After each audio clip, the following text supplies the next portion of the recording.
திருப்பாம்புரம் வந்தாச்சு. அருள்மிகு சேஷபுரீஸ்வரர் சிவாலயத்துக்கு வந்திருக்கோம். இங்கே தான் ராகு கேது ஒரே சன்னதியில் அமைஞ்சிருக்காரு. ராகு கேது பரிகார ஸ்தலம் இது. நிறைய விஷயங்கள் தெரிஞ்சுக்கலாம். கோயிலுக்குள்ளே போய் பார்ப்போம் வாங்க.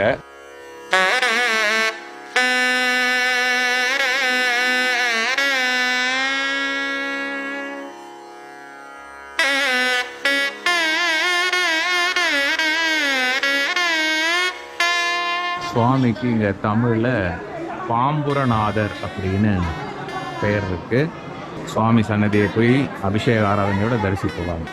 6/5/2002 பௌர்ணமி திருநாளில் ஞாயிற்றுக்கிழமையில பாம்பு தன் தோலை திருமாலையாக அணிவித்து சென்ற காட்சி பாருங்க. சட்டை உதித்த காட்சி மாலையாகவே பண்ணியிருக்காங்க.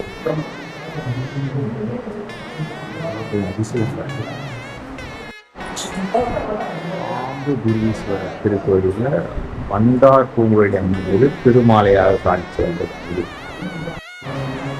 சட்டையை தான் இங்கே போட்டிருக்காங்க.